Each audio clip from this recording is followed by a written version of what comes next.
Welcome back to Around the Cinema. I like catching my guests off guard. We're going to jump right into the quotes, no, that was about quotes. Movie box office numbers. So, Goosebumps squeaked past The Martian by $1.5 million on Goosebumps' first week, and Martian had 3 weeks, so that just shows the power of Ridley Scott coming back. Then the other new movies, Crimson Peak and Bridge of Spies, came right behind that, with $15 million for Bridge of Spies and $12 million for Crimson Peak. And Room, the movie I recommended on Friday, came in 26th place with $120,000. But again, with only 4 theaters, so that's a 30,000 per screen average. So good for them. Yeah. So what do we think? I mean, like you said it. I mean, Room did some pretty good business for 4 screens. I mean, that's pretty impressive, and I'm really excited to see that. I want to see that. Yeah. Goosebumps. I actually am curious to see Goosebumps, but in sort of the same way that I'm curious to see Pan. I know that we talked about Pan a few weeks ago. But like, I remember reading those books growing up, and they had made-for-TV movies and stuff like that, and they were all kind of based on. Series. Was it a TV series? I thought it was a TV series. I remember. TV series. Okay. I see. Yeah. See, I remember Are You Afraid of the Dark was the original Goosebumps, and then the Goosebumps books were out. Don't forget Erie, Indiana. I see. I never watched that. That was good. I never watched that.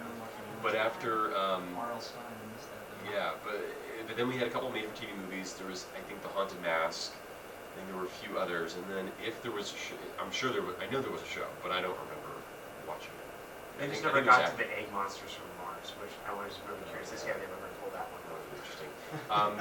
But yeah, I was actually really curious. Like, I'm impressed to see that it did the business that it did this weekend, because I was like, that trailer was terrible. The trailer was not that.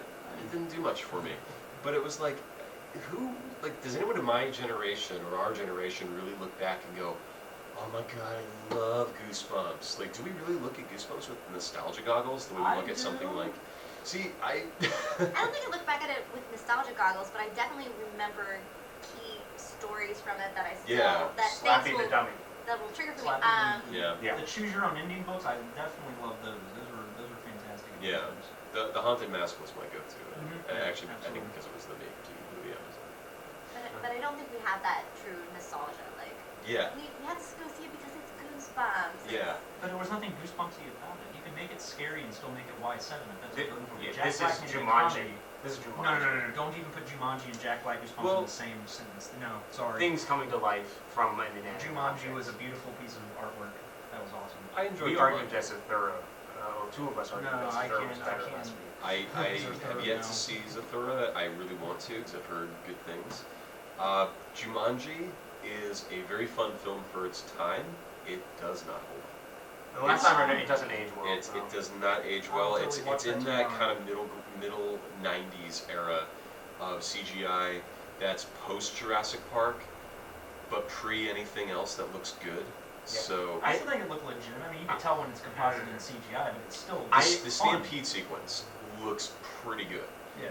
The monkeys do Yeah, not. the monkeys, you're right, absolutely. Monkeys, What holds up is mosquitoes are Robin okay. Williams. Everything. It seems like he's like What dragging year is this it? along. Yeah, what year is it? Great meme. What year is it? A Star Wars movie, a Terminator movie. What year is it? Jurassic Park. It wasn't brand new 1997. No, what year is it? But yeah, so yeah, I was surprised that Goosebumps did as well as it did, and now I'm actually kind of considered seeing it, because it's like, I saw a review that threw, for a comparison, threw Gremlins out there, and I was like, ooh, I don't know about that, because Gremlins is one of those movies that by today's standards we kind of go, this wouldn't be PG at all. This would be PG-13, maybe R. So The rating systems have evolved drastically. Yes. But the tone of Gremlins for It's still Goosebumps, pretty creepy. Yeah. Yeah. So I'm kind of like, it has even just the tone. I'll go see it. The trailers don't do much, but the numbers are good. It had a good Rotten Tomatoes score. Last time I checked, it was like 76%, or 73%. See, I don't even go by It them was anymore. see the Rotten Tomatoes of Goosebumps was higher than Crimson Peak. Crimson Peak was at I think 68, and Goosebumps is at like 73 or something. What other movies are there available for kids to watch this week besides Hotel Transylvania that have Unfortunately- been out for 5 weeks? Unfortunately, no touch. See, that's where I think we lost it. Sorry, I don't. That's an inflated number. I do not like. I want to bring up something on numbers here. Bridge of Spies, Spielberg opening at only 15 million. If it doesn't have dinosaurs, Shats, nobody cares. Exactly. That's what we've learned. Dinosaurs are aliens that are in bicycles. I mean, But see, Lincoln didn't do like huge numbers either. I didn't and that think. was- I didn't think. I that think was over the all long I think haul, he hasn't had a yeah. movie since Munich, and that was only the first half of Munich. I still argue that Tintin was great. Tintin was great. I take that back. Yes, Adventures of Tintin was a fantastic adventure. I need to rewatch it. I But think okay, so Tintin how had long- the extra pull to it because it was kids movie, kids friendly. Okay, Now- but And you that can still will always enjoy bring it as in not a more. kid. Well, yes, but I think those always bring in more. I'm not just talking box office numbers, I'm quality saying as a movie, well. quality The of quality, a Tintin written was- storyline with a good movie. I'm sorry, there hasn't been a movie he's done since. Tintin was a great adventure movie. Like there was the chase scene that was the wonder, and the camera's like circling around through the town, and they're on the motorcycle, and then on the thing, and then sliding down. That was awesome. It was a great job. He does very good with that. A lot of his movies are done very shot very well. I just don't think he's had a movie worth watching. I did not go see Lincoln in the theater. I was not impressed. I pretty much took out my cell phone halfway through the movie. See, that chase scene would have been really amazing if it had involved stunts and actual camera work. And yeah, that's the problem I have with that movie. Is nothing is impressive about that movie because it's all animated. And it's like, oh, but that oneer's really great. Well, who cares? Like Toy Story could have been an entire oneer if they wanted to. Any animated movie could be a oneer if you wanted to. That's not that doesn't make it interesting. The oneer was Tintin was okay. Okay, so if you don't count Tintin, then we don't count the second half of Munich. What else has he done since I then that's worth it? like the first half of the movie. I So don't I like said, the that's second what I'm half. saying. Forgetting the second half. That's what I'm saying. If you don't count the second half. Minority Report. That was Minority Report so was before. long ago. Minority Report was before Munich. Yeah, That that's movie true. is so Minority cool. Report is way before Munich. I know. That's what I'm saying. So, okay. So No, post since- Munich. Yeah, post Munich. Wasn't there another adventure film in there? You mean that War of the Worlds remake that was totally No. There was crap? wasn't there another adventure film? It was like a franchise. Jurassic Park 3 was before that too. There was another one. And he didn't direct that. Was it with Harrison Ford? I don't know what you're talking about. I don't He know didn't either. direct Crystal Skull? What? Huh? What? I just heard. Again, like I said, so Womp, since womp, Munich, womp, what womp. are you counting? So I wouldn't even count that. And I Well, like well, Indiana Jones. Munich really good. Catch Me If You Can came out before Munich. The music was great for that. Terminal was good, but only. I love the term. Terminal was great. I think the movie's See, Hollywood Reporter, I saw your article. You got it all wrong. Yeah, it was. They put Munich. They put the Terminal near the bottom, and Hook was their least favorite Spielberg. Which is horrible. That's. Hook, though, it does depend on when you saw it, because I think we all kind of saw it as kids. It's still better than some other Spielberg movies. That's true. It's He's not. a 50-50 guy for me. I'm sorry. It's It's, 50-50. Maybe these days. well, okay, so pre-1993, he's amazing. Back to the point, we're going to make a director's batting average. Yes, we are. I like the Yes, GPA we that were they did at batting- Entertainment Weekly. I The don't know batting batting average, I average think, numbers. That's a lot better. Yeah. I only watch football. So, we just talked about a bunch of subpart. Let's talk about a good movie, Mad Max Fury Road. They're pushing for Best Picture. For at least a nomination. They're pushing for a Best Picture nomination. In a weak year, you might get it. Because there's, like we were talking earlier, what other movie, I couldn't even name 10 movies this year that I even think would be There's nominated more movies coming out later this year. that didn't jump out to me. And, I mean, again, if you haven't seen them, obviously, there's always surprises. But usually by this time, you have to fight for spots. I'm not fighting. I can't. You usually by October's when movies start coming out. Up to this point, you actually kind of have free reign. Yeah. There's big blockbuster movies, but there's not Okay, Oscar in that fare coming case, out. okay, if that's the case, and there's going to be these 5 other movies that are these artistic things that the Academy looks for, I seriously don't think they will give it to them. Even if you re-release it 15 times, or a week before the Oscars and get everybody free tickets, I love the movie.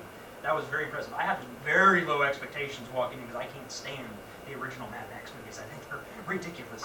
But then I saw that one for your birthday, and I was super impressed. I still don't think it's caliber for a Best Picture nomination. Even if we don't look at how the Academy votes. I'm not saying the prediction of how the Academy votes, I probably wouldn't. I support it. I support it. I think it was great. I mean, I love the story behind it, and the acting was fantastic, and They're also pushing for that too. They're pushing for both Charlize Theron and Tom Hardy. It is the for your consideration was Best Picture, Best Actor, Best Actress, I can and then see Charlize a Theron slew of technical awards because Well, obviously. technical awards, technical Yeah. awards don't give you a Best Picture nomination. So would that make Tom Hardy the first actor in a leading role with the least lines of anyone in the movie? If that's the Because case, both let's actually be win. Let's be honest. His catchphrase in the movie was, I don't even see his face for half of the movie because he's got That's the thing true. on, you know. I Same would- with Bane. Roar, roar, roar. Sorry, he doesn't. I think there's going to be a lot, easily five better performances, including Tom Hardy's performance in Legend, which he absolutely deserves one, Most if not Tom both. Hardys, yeah. But I do like the fact that by pushing that, they're just kind of saying you can act without, you don't need lines.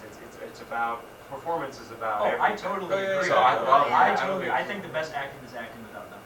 Yeah, yeah. But I just don't know if it's an action movie. I'm not saying that action movies are not allowed to be nominated. There've been plenty of them. I'm just But the Academy usually doesn't recognize them.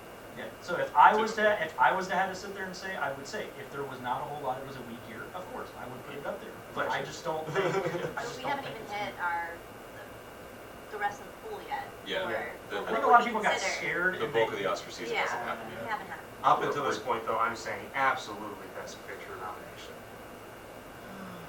And then give Best Picture to Inside Out. Because at this point, Inside Out is still probably my best Yeah. picture. Well, of course, it's going to be Star Wars. It's going to be Star Wars. But it's, Even you yourself said that's what I they like tough to Jurassic beat. World. I did say that. I said that walking out. I said Star Wars had a hard time beating Inside Out. I I think it will. think Mad Max, technically, and from a filmmaking standpoint, is probably the best film I've seen all year. But it's also the film that I don't want to watch again. I want to watch it again. Oh, I know you do. I mean, this is going to be our topic I- for Wednesday, by the way. I really did like Mad Max, and I think it's a fantastic movie that is told visually. There's no scene of exposition, not really. And the acting's fantastic, the cinematography is beautiful, the sound design is incredible. Everything about the movie is Like 90% of that's all real, too. Oh, When yeah. you see something, it's Yeah. real. Oh, yeah, yeah. We need more realism. It's a movie that at its core, from its very spark of inspiration, is a crafted movie. Everything is crafted to serve the story, and that's fantastic. And I think that it definitely deserves praise. I don't want to sit through it again. Not for Because it- $15. No, but see, now it's out on Blu-ray, and I mean, Even granted, if you had a 90-inch screen at your house, the movie is it's long, it is and I want to study it and break it down. I don't want to watch it for entertainment. I'd much rather watch, if I want to watch, yeah, I'd much rather watch, if I'm going to watch a Mad Max movie for the entertainment, I'd probably pop in Thunderdome. Yes, that's the only one I actually could sit through. As dumb as that movie It is, is, it's it's horrible. entertaining as It's hell. horrible. So, yeah. It's horrible, but it's entertaining in a bad way, like The Last Airbender.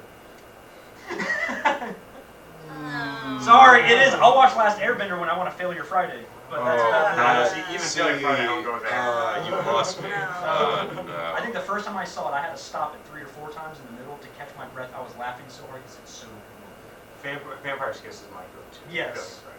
But see, that Vampire's Kiss was promoted back then as a drama, and now they put comedy on the back Because of they the realized box. their Because they mistake. realized their biggest mistake. It could be the best comedy of all time, except it was not supposed to be a comedy. If you want to see some epic like Failure Friday movies, check out Red Letter Media's Yes. Best of the Worst. Ooh. They have a series on redlettermedia.com called Best of the Worst. You can find them on YouTube, where they watch movies, real movies that exist. Some of them are just so bizarre that it's like, where did they find this? And you realize that, oh, this was in like the dumpster behind the Blockbuster. And Blockbuster like exists. they reviewed a movie called Lady Terminator, which in itself was like, I want to watch that. Why not right come now. out? Like right after Terminator. Of course. Oh my god. And these guys are so hilarious while they're reviewing it because they're drinking as they're doing it. And they're drinking while they're watching it, and it's hilarious. But you really realize that oh my god, there are so many more shitty movies out there than I realized. And I have to Y'all watch check all out Blood Car. Yes. Have you seen that? No. Oh, I was going to say, I thought But I'm the only person in the world who's I've seen that. I've seen some clips from it, and I was like, I have to watch this at some point. Not right now. It's so good. Yeah. What about Mortal Kombat Annihilation? Black Cars Bay. No. Maximum Overdrive. I haven't seen that. Check it out, and also check out the podcast, How Did This Get Made, with Paul Scheer and his wife and Andre. Jason Mantzoukas. Yeah, Andre.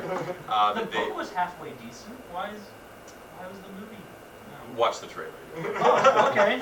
That But okay. yeah, Best of the Worst and How Did This Get Made are great places to go if you want like a Failure Friday kind of movie. I like Failure Fridays. We got an accidental second topic there. Yeah. Why do you do that for Friday? Here's what you pop in tonight on Friday. Yeah. Well, we do that for new movies. I like that. We should do like commentary movies like that.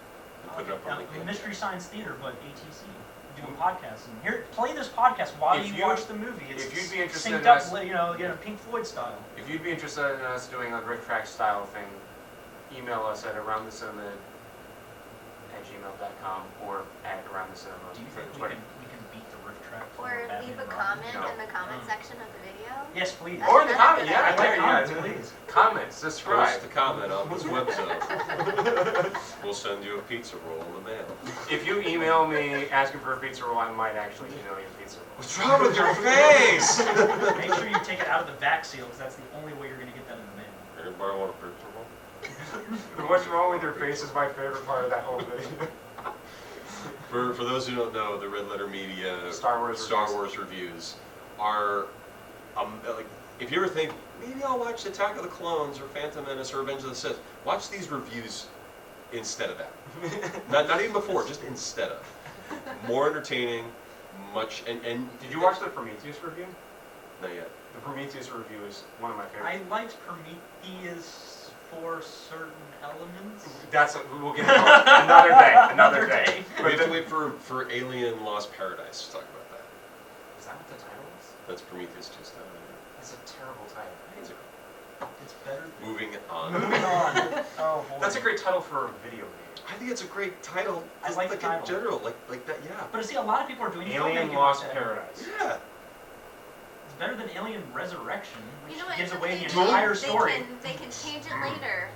They can change it later. You know, Edge of Tomorrow Yeah, is now. Revenge of the Live, Die, Revenge of the Repeat. Jedi. They did it. Live, Die, like- Repeat. You know, I Actually- will. Oh yeah. They changed that for the DVD. That's like way late. Yeah. But it goes to You show. confuse people. But its initial title that it went into production under was All You Need Is Kill, which is the title of the manga it's based on. Yeah, they didn't know how to market that. No, the one that they had a great title. Blue Kogan's Trade. That was a title change that I actually supported. They did it when Kogan's Trade became. It was the Brad Pitt movie that was actually terrible, but the title got better. Kogan's Trade became. Hearts. Not bad production. Well, Yeah. Brad Pitt bad or the movie was But bad? it wasn't Brad his Pitt fault. was- It wasn't okay. his fault. It wasn't his fault. The movie's just too slow, and the sound design was one of the worst sound designs ever. It was. Burn After Reading. No. He was great. Burn After Reading is one of the few movies that I actually enjoy with George Clooney, and Brad Pitt was cool there. I like Brad You Pitt. don't like Burn After I Reading? did not enjoy Burn After Oh. Reading. The Coen brothers are amazing directors, What? but their movies can be very hit and miss with me. I'll agree with that. I'll agree statement. with that. The hit and But- miss. And I Burn like After Burn Reading After- is one of those movies that just I'll- didn't hit me. I'll give you this. I was loving Burn After Reading until, spoiler alert, until they killed Brad Pitt, the energy just dropped. But luckily that was far enough in the movie that I still look back on Burn After Reading and say, oh, I enjoyed That was the highlight of the movie for me because I was like, Oh my God, you're horrible. No, it was his face that he was making. It's just, and then he. well, because he's expected to come out and go. This is gonna be funny when I tell you what it's really about, but then his brains get splattered. And George Clooney's expression just. I think that's some of the best George Clooney acting. I'm sorry, I'm not a huge fan of George Clooney. Again, we'll get to that another day. That was one of my favorite. We ran off topic, but actually I'm going to leave this all in. It's enjoyable, and don't even have to go to The podcast. for this. Yeah, this was a great. Do a 20-minute episode. All right. Hey, it was good stuff. See you Wednesday. Oh wait, You actually- yes, go ahead. on Wednesday, you're gonna have to edit that out. On Wednesday, Back to the Future Day. It's October 21st, 2015 at 4:29 p.m. is when Dr. Emmett Brown sent Marty McFly to the future, and that day is on Wednesday. It's on Wednesday. We'll be We talking have a about big, Back to huge the talk. Future. Yeah.